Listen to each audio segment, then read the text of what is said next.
Ayan po, sa episode ito, ano po, naglilinis po tayo dito sa ating pong paligid. Ito ho yung mismong part ng madalas tayo makahuli ng kubra. Opo, ito. Hindi ko lang ho sure kung bakit mas attracted dito ang kubra.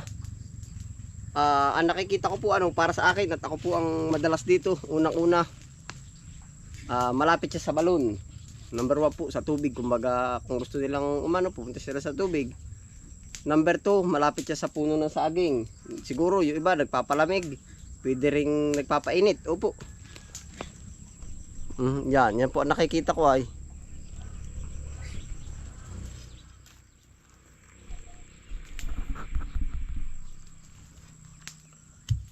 Number 3 po, ang nakikita ko rin. Ano po? Malapit din tayo sa gilid ng kulungan ng baboy. Number 5, malapit din tayo sa kulungan ng bibi. Kulungan ng manok. Yan, sila po ang lapit-lapit. Siguro na-attract talaga sila. Kaya ang gagawin po natin ay naglilinis din po naman. Kumbaga masagad pa ang linis. At yun po ang nakikita kong Tama po naman lahat na linisin, pero once na kahit pumunta sila sa bubong, pwede rin. Yun po ay pwede ring tirahan nila. Yung mga lungga, mga ilalim po nung ilalim ng kulungan ng baboy, pwede rin sila doon maglungga sa flooring. Kaya po hindi pa, kahit po ito malinis, hindi pa rin 100% na makiklear natin, hindi tayo pupuntahan ng ahas. Opo. Yan po ang nakikita ko. Diyan na nga po ang ating ginagawa. Sinisigara po natin at para hindi rin tirahan ito ng ahas. Ari ay yung ating kalamansi. Yan. Ito po ay ano bang tawag doon? Shout out po kay anong nga ba yun? Yung taga rito po yun sa Tayabas. Pero nasa Canada po ngayon. Halos nung tayo bumili ng kalamansi, bumili rin po sila ng maraming ganito. Na sila po ay nagtatanim sa Barangay Banilad. Shout out po tito, tita, opo. Pero sila po ay nasa Canada. Yan, ari po yung kasabay nung tinanim ninyo na nagpakita tayo sa bilihan. Kaya po mas madali ko matandaan na na po tayo mag-general cleaning. Kabis friend, hindi pa maglilinis pag wala nakitang ahas. Hindi po naman ay kumbaga nilalaan din po natin. Kumbaga mas kailangan lang natin itong pukusan.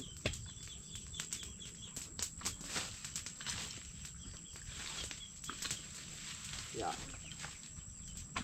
Tapos po ang nakikita ko dito, kaya pagka ginawan pa rin natin taniman ng bala ko tamnan siya ng ornamental plant, po, or di kaya tanglad. Yan pala ang pwede ditong itanim natin. Gawa ho ng pag ornamental plant at tumaas din sumukal, pwede rin puntahan pa rin ma-attract.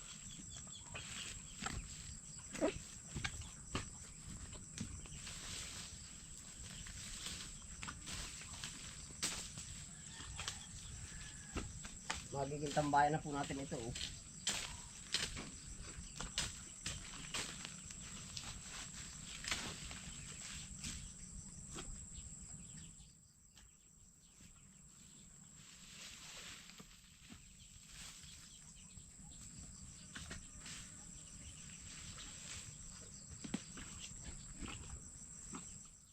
Tapos yung balon, malilinis din po sa gilid.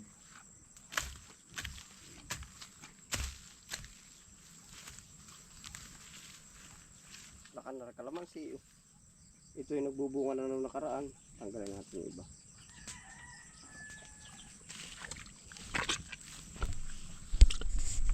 Yan, dito po mismo nahuhuli. Yeah, itong tapat na ito. Nandito kasi yung saging natin. Yan. Atin pong inakat na yung iba. Yan, tinanggal na. Pinag-aalis na po natin para masigit na, malinis. Tapos ari po, nagkaburak na rin po yung balon gawa ng mga dahon. Malinis na rin po natin iyan sa sunod pong araw siguro. Yan. Burak. May mga nakababad po ditong hus, kung mapapansin niyo yun, oh, may hito pa rin po ditong naiwan pala. Yung hito na anong tawag dun? African hito. Yan.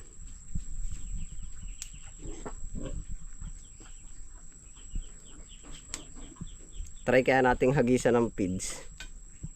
Yan po ay ito naman kinukuha lang natin ng pangbuhos po sa dito po sa baboy po. Iba po ang kinukuha natin ng pampainom. Yun yun, nagalaw-galaw po yun, oh. Yung pa yan, oh. Ito yung malalaking hito.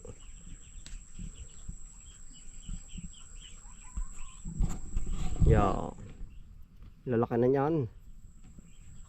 Ilang years na rin po yan diyan. Ito po umuuga ang ang tubig. Try natin hagisan ng ipa. Naay po. Try po natin bigyan ng ipa, oh. Yeah.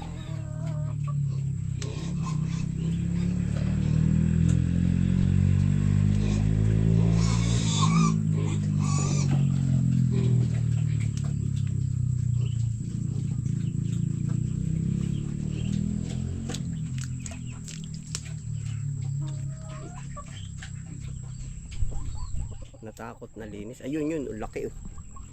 Yung isa po kita niyo po gumagalaw yun, oh. Kumakalaspog na yun, oh. Yan yan, paparito na, oh. Yan.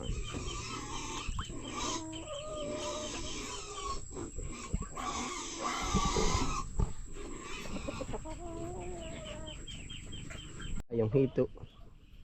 Pag minsan yung medyo madilim-dilim na po, nalabas, eh. At inaabot dito ng dilim, ay.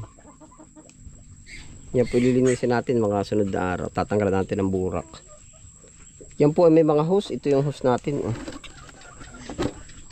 Tatanggalin po na. Ito gawa po ng nalutong pag nasinaga ng araw. Ayaw lumabas, ah. Nahihiya dito kaya.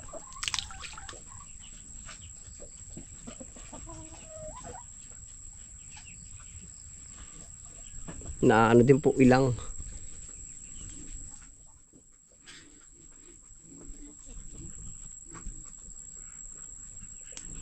Bala ko po rin na ng ornamental plant ay naay naman. Yan po nakikita nyo yung birding yan. Yan kangkong. Puro kangkong yan.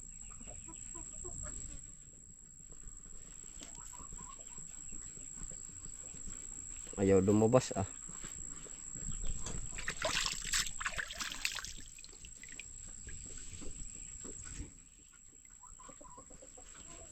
Nawala po yung sukal din ay sila nagtatago dyan.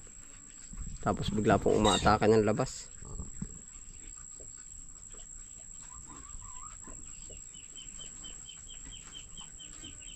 Yun. Nain na po yun. May gumagalaspog dun, oh.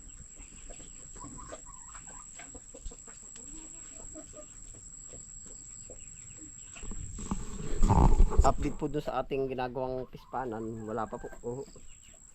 Busy pa, tapos ay may mga ano pa po yun, hindi pa po 100% yung pagkakagawa.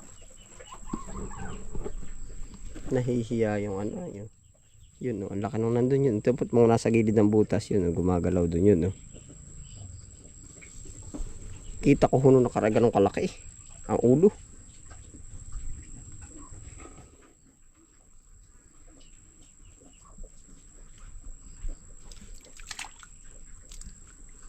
Bari ko sa ilalim na nanginginain.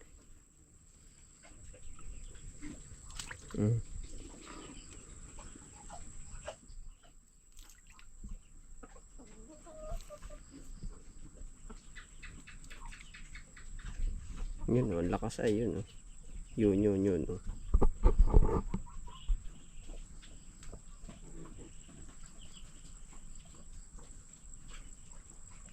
Yan, gumagalaw po yun, oh. Ang lalaki niyan, ayun, oh. Ayan, oh. Pansin niyo po, gumagalaw yan, oh. Hindi nagpapakita ang ulo.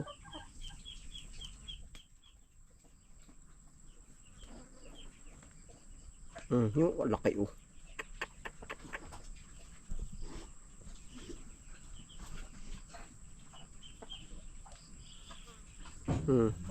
Laki nun, oh. Parang binubuhat yung damo ay.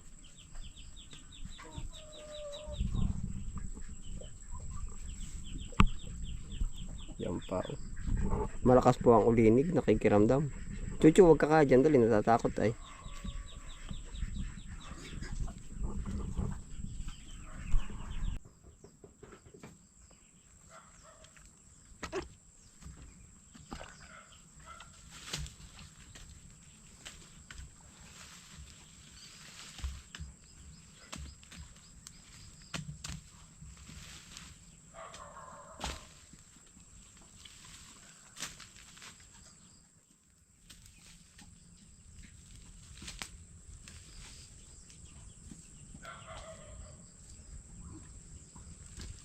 Walang dyan, may butas po yun oh. Ngayon ko lang rin nakita ah. Ang laki oh, yun oh. Yan oh, ito po butas oh.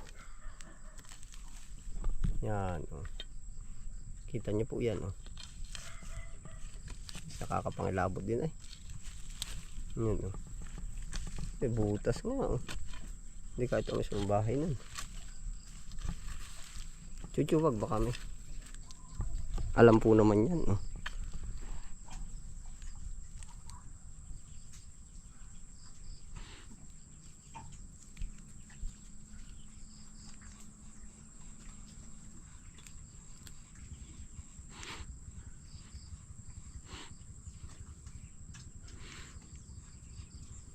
May butas po.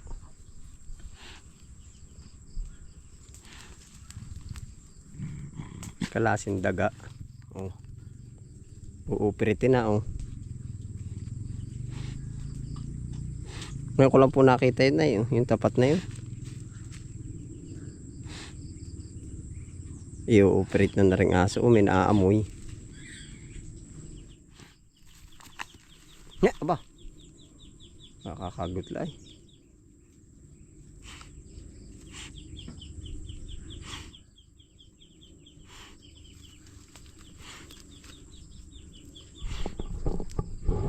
Baka po nahuli ditong kubra, hindi nalilima itong tapat pong ito mismo.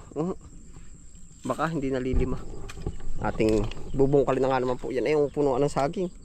Sasagad din natin ang sagad-sagad ng bungkal.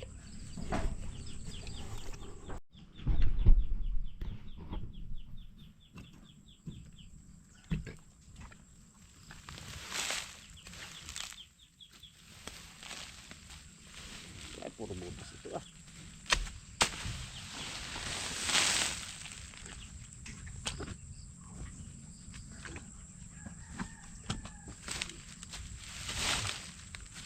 Ay butas dito.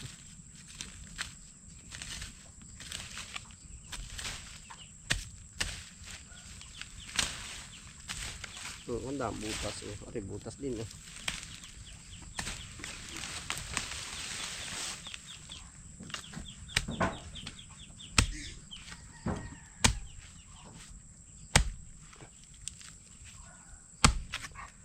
At yung mga ano ng saging. Katawan yung ibang natira.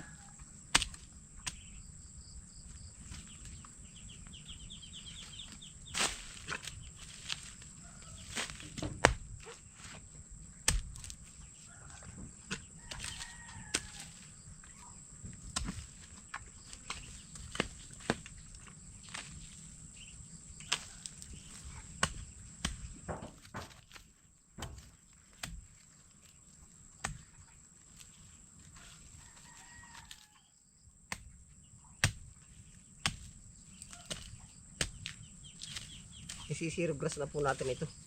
Kung sakaling may babalik man dito titira, maano na sila, matatakot na. Pag zero grass.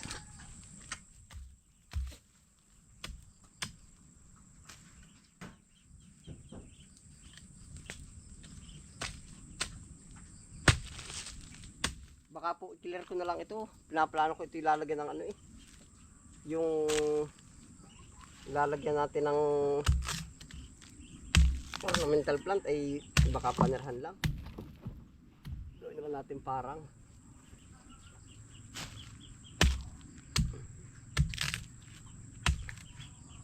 para mas lalo na po walang umano. para tumubo. Isda muna.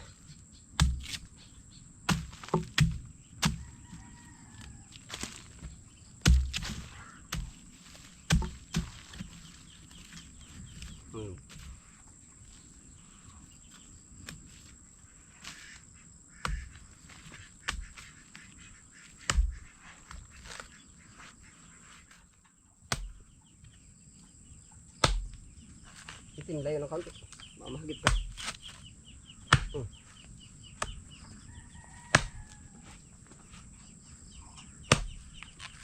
Pakatulas.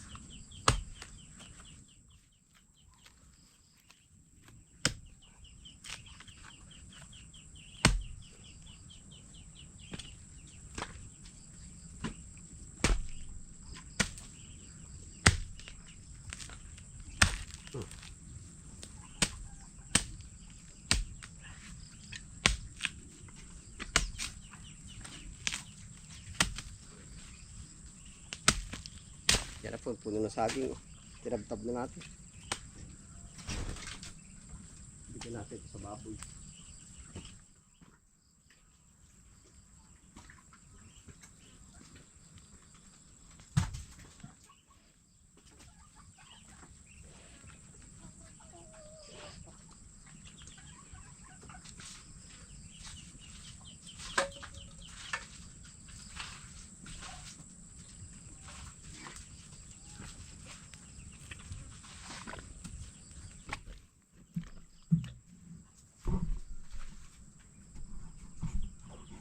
Ayos na po yan, linis na.